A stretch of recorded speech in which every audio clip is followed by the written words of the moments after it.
All right. Now, this isn't a review. This is a how I would redo Transformers Rise of the Beast.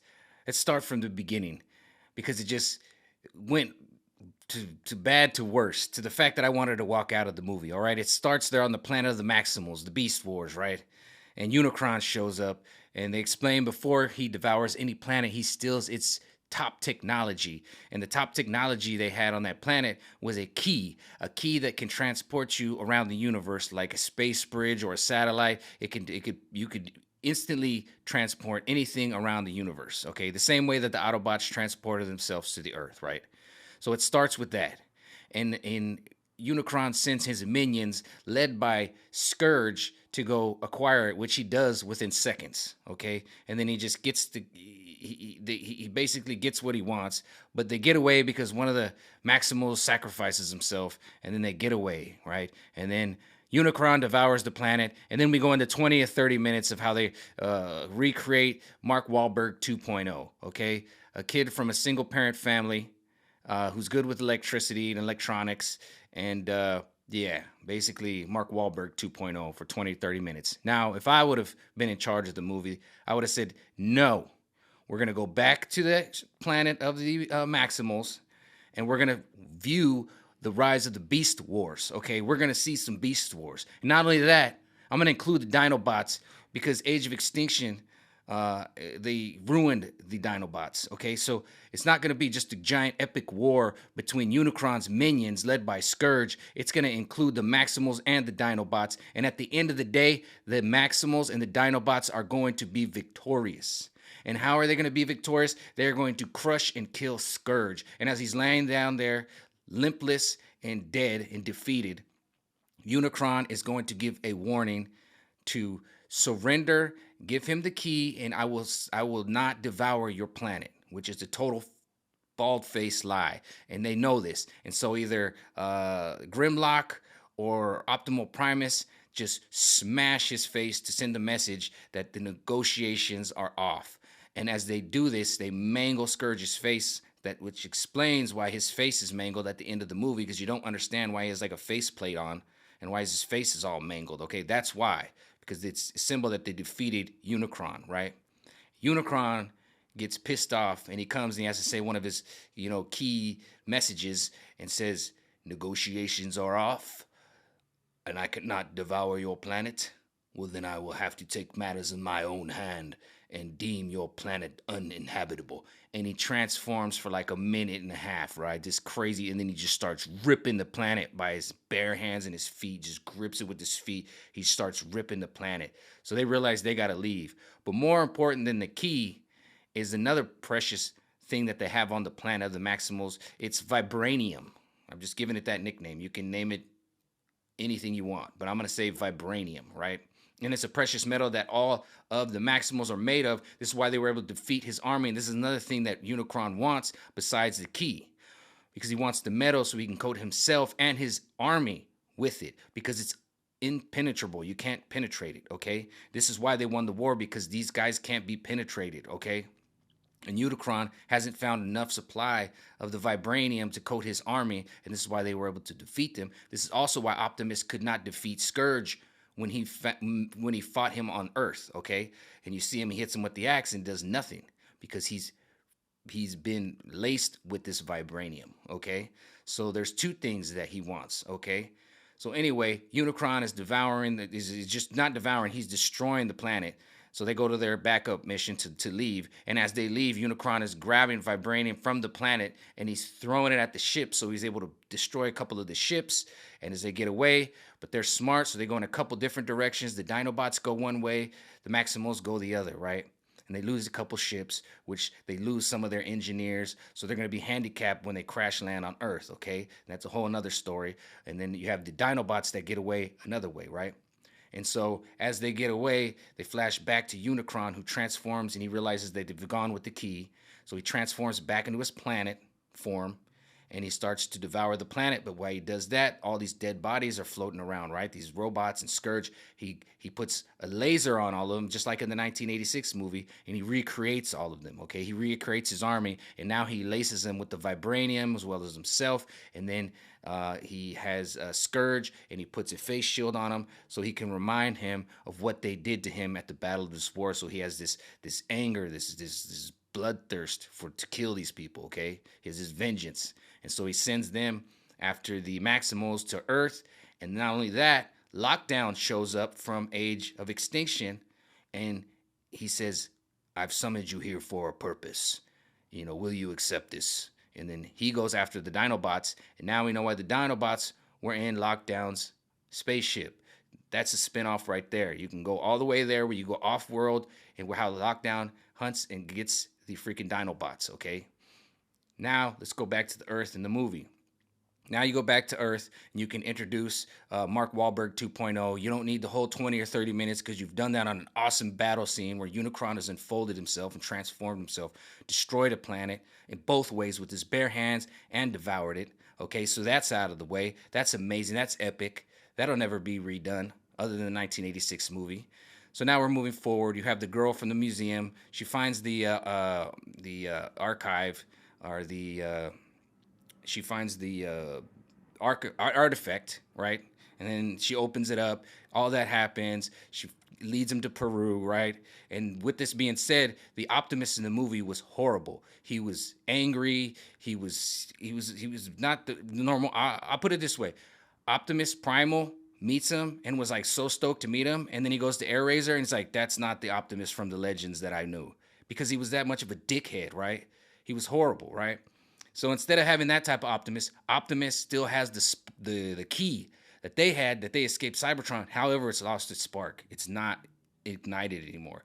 So he has the key. So he's hell bent on building a space bridge or a satellite or whatever they need to be able to amplify and shoot themselves off into space. So he's doing that. But but also included with that, he has Wheeljack, which explains why Wheeljack has this accent, because they show up to South America. And Wheeljack's just there with this odd accent. They have this weird joke where basically he calls the kid from Brooklyn a racist, right? For saying, "Why do you speak Spanish?" And he's like, "No." He's like, "Why do you have the accent then?" He goes, I don't know what you're talking about."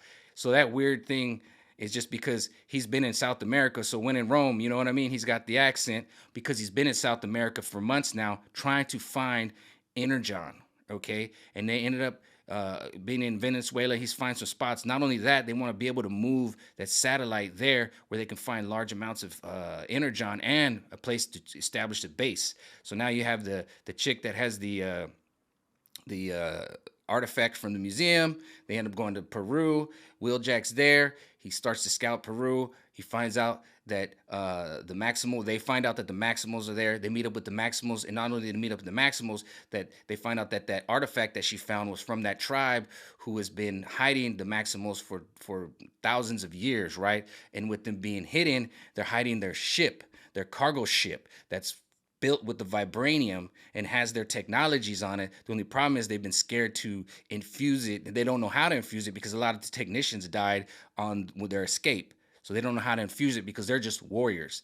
But Wheeljack knows how to get the energon from the earth and infuse it. And then Mirage knows how to cloak it. Another reason they didn't want to try to infuse it with energons because they were scared that Scourge, because Scourge has been hunting and killing them, which you find out later, which was kind of awkward. I was like, because in the movie, Scourge just shows up. He just happens to shows up when she unlocks the artifact. You know what I mean? This beam goes up that humans can't see, and there's this whole thing, and Scourge just shows up, and you're like, whoa, this kind of weird. But now you know Scourge has been hunting them down the whole time. He knew they were there. And he knows about the Autobots. He knows about their space bridge or their satellite, whatever Optimus has been working on, right? So they show up. Wheeljack infuses the ship with energon. Mirage and the little Brooklyn guy, because he's good with electronics and energy, they figure out how to cloak it, right? So they cloak it. They turn on the ship. And what do? They give the Autobots upgrades. They give Optimus upgrades of the vibranium so he can now combat Scourge, who is on their trail, who's coming there anyway. So eventually Scourge does show up. They start fighting. Scourge gets his hands on the key, and the key was able to transport things around the planet. It's just in order to transport a giant planet or transport you to different planets, you need a space bridge or a satellite to amplify the signal, right? So Scourge brings the satellite or the space bridge that Optimus is working on there, right? He brings it to the jungle instead of just walking on a giant volcano and it just appearing just because, just out of nowhere. It didn't make any sense, right? It's all of a sudden he's just walking on a volcano, creating a giant space bridge, you know? And it's like that doesn't make any sense within seconds. So now he brings it there. So now the Autobots not only have upgrades, they now have a base deep in the jungle and plenty of energon, right? But now the space bridge is going down. And now you can just fast forward to the fight scene in the movie where Bumblebee jumps out of the plane to "I'm Gonna Knock You Out" by LL Cool J. That fight scene, I had no problems when the Maximals actually came and they maximized and they were kicking ass. That whole fight scene was cool. The only problem I had with that end fight scene was that they tried to make the Brooklyn kid, because you understand this kid's from Brooklyn. You know, he's from Brooklyn. He's Brooklyn pizza. He brushes his teeth with a Brooklyn toothbrush. You know what I mean? He wipes his ass with Brooklyn toilet paper. He's Brooklyn, Brooklyn, Brooklyn, Brooklyn. There's so many references to Brooklyn. You're gonna see when you see it, you're gonna be like, Mike was right. It was ridiculously over the top, okay? And they wanted to use the soundtrack like Guardians of the Galaxy, but they used the 90s, you know what I mean? They had to keep putting songs in there from the 90s, you know what I mean? You can see how they were stealing things of Guardians of the Galaxy. It was so unoriginal, this movie. It was a remake of the Last Night and the other movie Mark Wahlberg was in, Age of Extinction. It was just a remake of that, all blurred together. It didn't make any sense. There was no cohesiveness. It was a bunch of lame-ass Pete Davidson jokes, which I'm sorry if you're into Pete Davidson. His jokes don't really go over. Like the Mark Wahlberg is leaving the Funky Bunch to go pursue a career of acting. Like, that kind of got that joke, but it's going to go over so many kids' head because you got millennials watching it and they don't know who Marky Mark and the Funky Bunch are. Do you know what I mean? And there was a bunch of that in the movie. You know, same thing with Wheeljack having this unnecessary accent, just like Hot Rod had in Age of Extinction or The Last Night. I can't remember when he shows up and he has this weird French accent. It's like this question, like, why does he have an accent? Why does he just talk normal? You know what I mean? It was just so much weird, like more than meets the eye, saying that more than meets the eye at a specific moment, certain things where they're like referring to other things in the movies that just were awkward. It was a really awkward movie, but the end fight scene was okay.